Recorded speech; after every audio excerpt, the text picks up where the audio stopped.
अस्सलामु अलैकुम प्यारे दोस्तों। आज जो वाक़या हम आपको सुनाने जा रहे हैं वो बेहद दिलचस्प और नसीहत आमोज़ है, इसलिए इस वाक़ये को खूब इत्मीनान से सुनिएगा। दोस्तों, अलीगढ़ देहात के अंदर मौला बख्श नाम का एक आदमी रहता था। ये काफ़ी नेक और शरीफ आदमी था। ये माँ बाप का इकलौता बेटा था। उसके बाप के पास बहुत सी जायदाद थी और उसके वालिद साहब अभी जिंदा थे।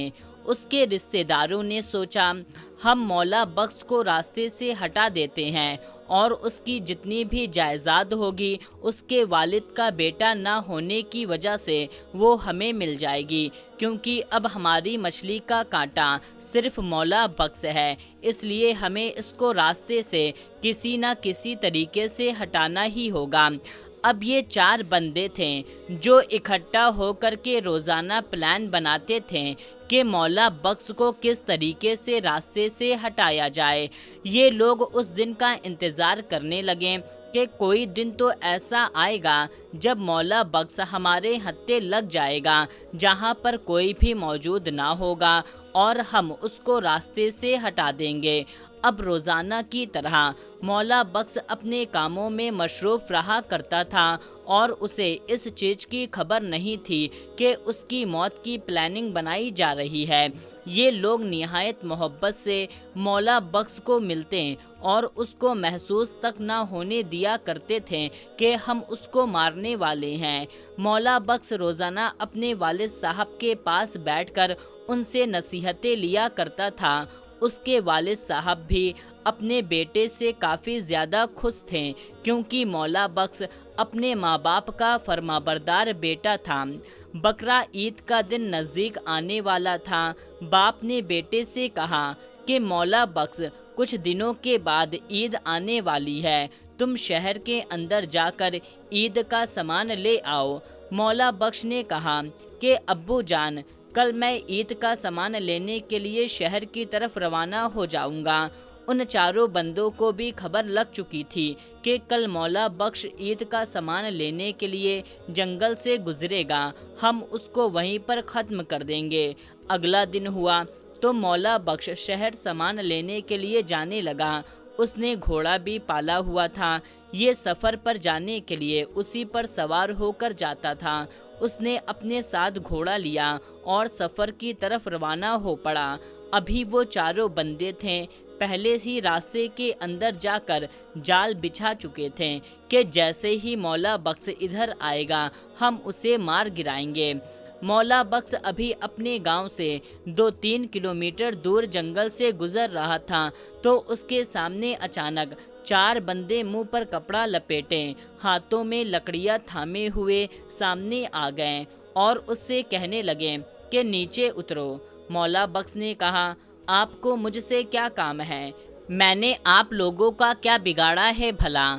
उनमें से एक ने उसके घोड़े की लगाम को पकड़ा और उसको नीचे उतरने पर मजबूर कर दिया। मौला बख्श ने उनसे डरे हुए लफ्ज़ों में कहा, आखिर तुम लोग मुझसे क्या चाहते हो? उनमें से एक ने कहा, हम तुम्हारी जान चाहते हैं। मौला बख्श पूरी तरह से समझ चुका था कि ये लोग मुझको मारने का इरादे से आए हैं। मौला बख्श ने उनसे कहा कि असर की नमाज का वक्त हो चुका है, चलो मुझे आखिरी बार नमाज तो पढ़ने दो। उन्होंने कहा, चलो ठीक है, तुम नमाज पढ़ सकते हो। फिर मौला बख्श नमाज पढ़ने लगा। अभी ये नमाज के अंदर ही था। उनमें से एक ने कहा कि देखते क्या हो, इससे ज़्यादा अच्छा मौका हमको और नहीं मिलेगा।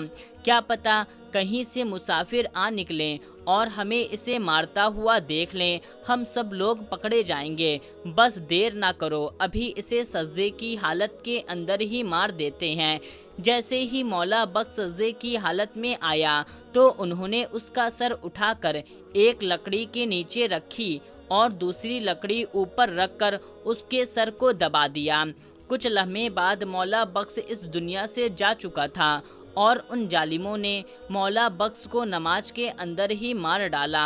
हालांकि ये सब के सब मुसलमान थे, लेकिन उन जालिमों को ये भी रहम ना आया कि मौला बख्श रब के सामने सजदे में है।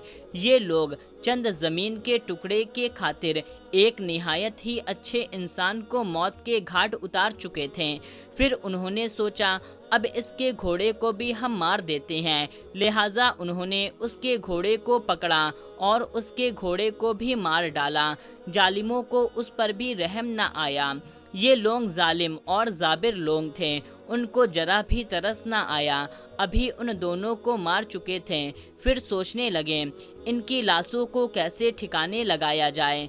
कुछ देर के बाद उनको एक रास्ता नजर आया। उन्होंने उन दोनों की लाश को दरिया के अंदर बहा दिया। उस दिन ऐसी बारिश हुई कि मुसलसल 10 दिन तक होती रही। जितने भी खून के निशान थे वो बारिश की वजह से मिट गए। अब दुनिया में कोई निशान नहीं बचा। उसी रात जब मौला बख्श जब घर नहीं पहुंचा तो उसका वालिद मौला बख्श को पूरे जंगल के अंदर ढूंढता रहा और उसका कोई नामो निशान तक ना मिला। फिर ये खाली हाथ ही वापस घर लौट आया। एक बच्चा जंगल के अंदर उस दिन ये सारा मंजर छुप करके देख रहा था। उसने जाकर मौला बख्श के घर वालों को सारी कहानी बता दी। ये 4 लोगों ने मौला बख्श को मार डाला है और मैंने ये मंजर अपनी आंखों से छुप करके देखा है। पुलिस के पास जाकर रिपोर्ट कराई गई। पुलिस मौके वाली जगह पर पहुंची तो वहां पर बारिश की वजह से सारे निशान गायब हो चुके थे। ये चारों लोग भी काफ़ी खुश थे। मौला बख्श को मरने के बाद अब कोई सबूत बाकी नहीं बचा है और ना ही किसी को खबर थी कि मौला बख्श को इन चारों ने मारा है। लेकिन उनको ये खबर न थी कि एक कानून और भी है, वो जो सबका मालिक है, उसके यहाँ जुर्म को मिटाने के लिए देर नहीं लगती। उनमें से पहले कातिल को लाइलाज बीमारी हो गई। जितना भी उसका इलाज करवाया गया उसमें कोई फ़र्क महसूस ना हुआ और ये दिन ब दिन अपनी मौत के करीब जाता गया। जैसे ही उसका आखिरी लम्हात आए तो ये मरते वक्त कहता रहा कि मौला बख्श अपने घोड़े से मुझे मत कुचलो। उसके साथ एक बंदा मौजूद था, उसने उसके साथ ही कान लगाकर आवाज़ सुनी तो ये साफ तौर पर कह रहा था कि मौला बख्श हमें अपने घोड़े से मत कुचलो, और ऐसे कहते कहते ये मर गया। उसके बाद तीसरा और चौथा उन सब लोगों को लाइलाज बीमारी हो गई। आहिस्ता आहिस्ता करके ये चारों के चारों मरते वक्त यही अल्फाज कहते रहें कि मौला बख्श हमें अपने घोड़े से मत कुचलो। जब नहलाने के लिए उन चारों के कपड़े उतारे जाते हैं तो उनके जिस्म के ऊपर घोड़े के खुर के निशान वाज़े तौर पर दिखाई देते थे। वो इंसाफ था जो मेरे रब ने बेगुनाहों के लिए दुनिया पर वाज़े कर दिया है और दुनिया को बतला दिया कि ये चारों मौला बख्श के कातिल थे। चारों के चारों धीरे धीरे मौत के घाट उतरते गए। दुनिया में इनका नामो निशान मिट गया और उनको मौला बख्श की ज़मीन का एक टुकड़ा भी ना मिल सका।